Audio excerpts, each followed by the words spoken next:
Berringer goes after Max. Silver returns to Nassau, and Blackbeard catches up with Woods. It's the Star's original series, Black Sails, Season 4, Episode 3, 31.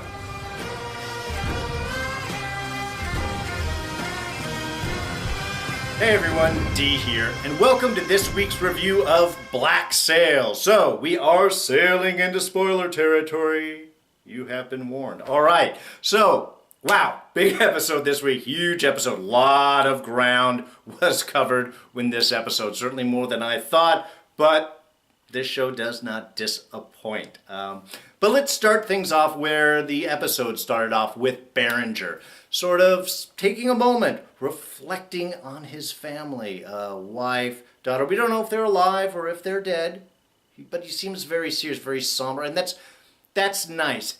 It seems appropriate that we get to focus on Berringer for this episode because, one, it ends up being his last. But two, we get to see a more human side of Berringer in this episode, and I think that is important. We get to see him somber, reflective, wise even, when he's talking with Woods about the plans ahead, the days ahead, what Woods' mission is. You know, good men is not what this moment calls for. This moment calls for dark men to do dark things. Very serious, but again, wise, and all of those little conversational moments there. And like I said, it's good that we get to see the sort of softer side of Berringer because it balances things out, because so much through the rest of the episode we get to see his harshness, his meanness, his cruelty even.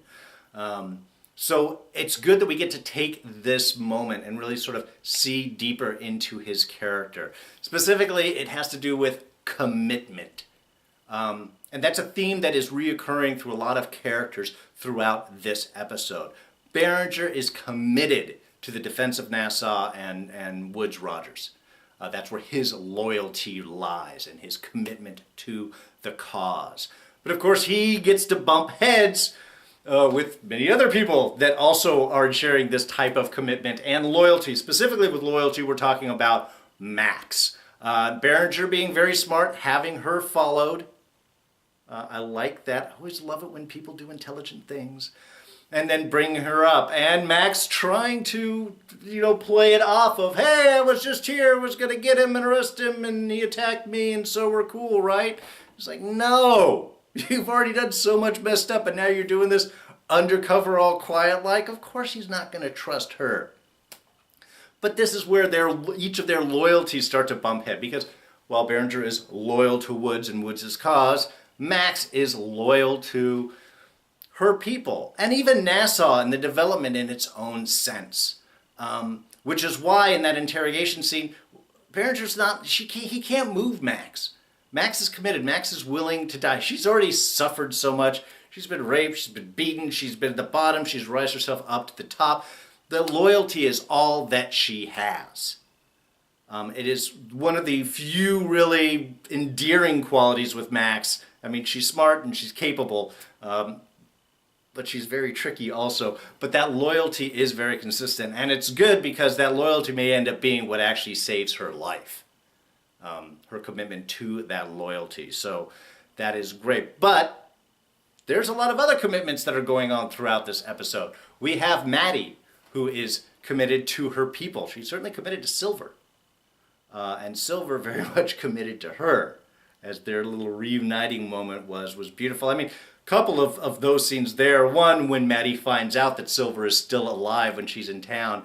You can see that emotion, that tear coming down. It's that oh my God. And it was wonderfully simply handled. It was not over the top. It was just her turning and just holding that emotion and having it sneak through, and we as the audience getting to see it. That's smaller scenes like that, I think, are so much more powerful than big, oh my God, thank you, he's alive. That carried strength in it. Again, showing her commitment to him and to her people and to whatever is coming next. And then, of course, Silver is definitely committed to her. That moment when he came back and see her after the rescue was just beautiful. That was a beautiful moment. I think it even hit Flint there. Maybe he started thinking of Miranda. Maybe, started thinking about his people that he loved in the past. But that is showing their commitment. Flint, meanwhile, of course, committed to his cause. And I know he and Billy, Billy doesn't totally understand. He still thinks that Flint is really kind of at it for himself. I think that's where Billy and him are really hitting heads. But here we get to hear how much Flint is really dedicated to overthrowing England in the New World, of showing that England is not as powerful. Of course, he's been betrayed by England, as we know, greatly. But it's not in it just for himself, not even just to free Nassau. And I think that was really important, is he does stress to Madi, it's like, it's not just about winning here. If we don't do it right, if we don't do it with everyone, it does not spark the revolution. It does not inspire other people to stand up against England, and thus his ultimate goal is not satisfied. So even his pursuits are not, while in some ways selfishly driven, are ultimately not selfish. He really wants that larger goal to happen. And then we have Jack Rackham, who also is committed, and in some ways a little split here. Because as Anne rightfully points out, Jack's kind of committed to himself. I mean, that whole scene where he is talking about that he could stand up with Teach and be seen, as an equal on that footing, that would be a great end of the story. It's nice because it does imply that he is seeing an end goal, that he wants to be with Anne, and this would be a nice wrap up. He could wrap things up with Teach, stand on that precipice, be cool with it, and then be able to move on. And ultimately, that's really where his commitment is with Anne. That's why Rackham ends up flying the white flag and giving up the ship after that pursuit on Woods goes horribly, horribly wrong. But we're going to touch on that in just a little bit. All right, so for the Nassau adventures this week, we have, of course, things starting off with Berringer sending out soldiers to the dregs, to the wrecked ships there up on the beach to flush out Silver and Israel Hands. One, good to know that there are other people that are living out there. I thought they were all by themselves, but no, there are other squeamish cast-off pirates that are living in the wreckage. Gets to be able to take up some time, take some of the energy of the other soldiers. Of course, a few of them do find Silver and Hands, but are taken out by the coincidence gods.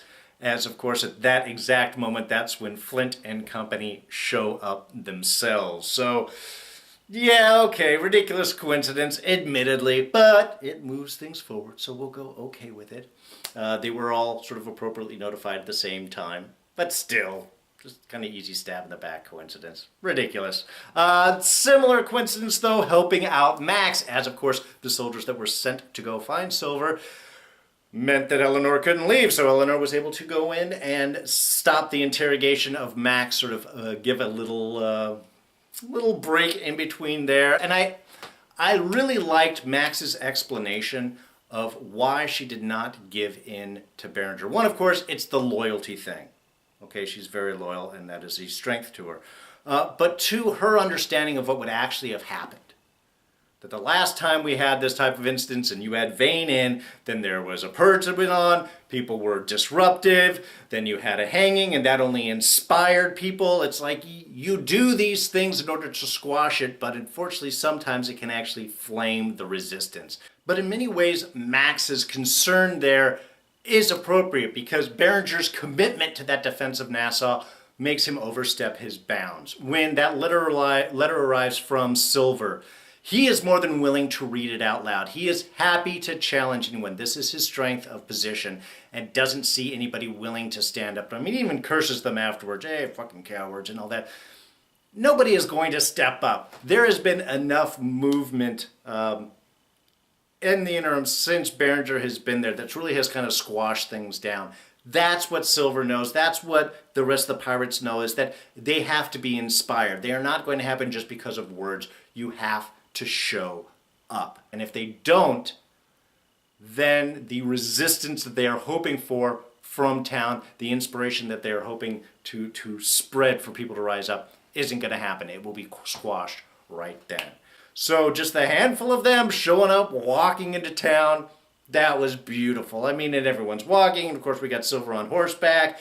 And even when he gets off, he's looking tough as he just sets the cane down and then just lets himself down off the horse. That was badassery right there. And then, of course, we have everyone show up. Yes, the rest of the slaves show up. More of the town show up. Even Billy shows up as soon as he hears it. And I think that was also part of the expectation. Billy does not like Flint, but he has created Silver in order to inspire this type of revolution. So there was that little moment when we had Billy and Flint kind of stare at each other. And I was wondering if there was going to be like a little like nod, like, all right, right. No, none of that. But they're at least still fighting at the same side. Great battle sequence all through there with the town. Nice. And tough being in those lineups. Yeah, Flint and Silver all up in front. That's inspiration. They're willing to be in the first line to potentially get shot. Of course, they're not. But still, that was just crazy. And the big final end, of course, of Berringer, and where we're seeing why Israel Hands is there. Israel Hands is the new Blackbeard, effectively on land, and especially since we lose Blackbeard in this episode too, which, like I said, I'm going to get to in just a second. And there was an appropriate moment there as well, because Hands did not just go in there and just kill Berringer. He set him up, put himself in position, and then looked at Silver, waited for that okay from Silver to go, all right, do it, and then ended him. So we have a loyalty there from Hands to Silver. And of course, most of the pirates are loyal to Billy and are willing to do that fight. So, of course, all the slaves are loyal to Madi. So Flint is really starting to find himself out on the edge. He is the inspiration. He is the original vision for this action. But a lot of people are being inspired and willing to follow someone other than him. All right, and Jack and Anne and Blackbeard. Wow. Okay, this was not where I was expecting things to go in this episode. I don't think any of us were. And you gotta leave it up to stars, man. Always, the show is always willing to give those unexpected moments and directions, really mix things up. But oh, wow.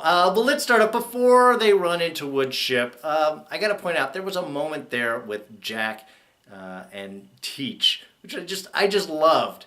Just kind of a perfect dynamic between the two of them as Teach is walking down and getting ready to get on the longboats and saying, hey, have you captained a ship this big before? Jack's like, no, never. Have you captained a ship like this? Yes, I have. It was just kind of a perfect little moment there. I just love those little character bits. And it was good that we got them because we're not going to be getting any more off of Teach. Now, I do have to give it up to Blackbeard. I did love when he did get on the boat and he is seeing all of the dead people laying out that he stabbed them. Be sure. I mean, they had fired a lot of shots, but there was nobody else. There didn't seem like a whole bunch of people up on that deck. Not as many as there should be, at least. It was all quiet. So yes, make sure the people who are supposed to be dead actually are and aren't faking it. Guy number 1 he stabbed wasn't faking it. Guy number 2 he stabbed definitely was. He was definitely still alive before the whole army of people poured out. How many men were they storing under the hull? Damn, that was a lot of people. Anyway, so it was just... Okay, so they get caught, and Rackham, I understand why Jack threw up the white flag. One, Teach is captured. I don't think that's the big thing. I think it's because Anne was over there, and there were so many soldiers they know the vanguard had lost. I don't think he never said it, he never went into it, but I think it's because of Anne is why that he gave up. He didn't want to, any chance that he could to save her life. Yes, he is dedicated to Teach, but I don't think that was just the reason why. There is a chance that they could have been killed. I'm sure he was expecting them all to be captured and then taken in for trial and all of that. Was not expecting that cruelty off of Woods, which was, oh my frickin' God. Keel hauling. I have heard about keel hauling. I have seen, this is the best visual that I have ever seen on the horrors of this. All the barnacles are like just underneath the boat there, just ripping through. And I'm sure at that moment, Jack, if he hadn't thought about it when they were already captured, I'm sure at that moment he was thinking, why the hell didn't we pull up to the ship? Why did we park all the way out there and send longboats over? I've never seen them do that before. They always come up to the ship and throw in the grapples, and you get the whole thing on there, because they might have had enough men to actually fight and make it a decent battle at that point. You know, at least give them a chance. There were a lot of soldiers that are on that boat, but I don't think there were quite as many as there were pirates that were on the Queen Anne's Revenge. So it worked for storytelling, but even when it first happened, they sent the longboat out, I was like, why the hell are they so far away? Why would they do that? It made no sense. And obviously it put them in a screwed position, because now Blackbeard's dead, torn apart. Tough bastard too, man, 4 times. Not only Woods had to shoot him in the head, and he was about to keelhaul rack him there too. All right, just a couple of things. One, that quote by Madi when she was talking with Flint. Too much Sandy may be madness, and the maddest of all is to see life as it is and not as it should be. That's from Miguel de Cervantes from Don Quixote. Oh, and camera-wise, cinematography-wise, those shots at night with Berringer and Woods in the torchlight in front of the gallows. That was beautifully framed. Those were nice shots. I was wondering if Berringer was lying to Max when he talked about the Underhill estate that killed the family of 3, including the little girl, because when Flint and them went into the room, he actually got the wife to drop it, so he didn't kill the girls. However, Billy did hold up there at the Underhill estate, so I don't really think Billy killed the little girl and the wife. That doesn't really seem Billy's character. It might have happened. Maybe it happened in a battle. Maybe it happened by one of the other pirates. Or, like I said, I think Berringer might have just been making that up. I got to give it up to Eleanor for recognizing what was about to happen as soon as Berringer committed to hanging the pirates. She's seen this before, how she tells her maid to go grab supplies, grab some men, and we got to go head up right up to the fort. Oh, and when I mentioned loyalty, Max's loyalty, possibly saving her life, not so much, I'm not talking about like Featherstone's failed attempt to try and curry some favor amongst the rest of the council. Noble of you, but you're not that good at that, Featherstone.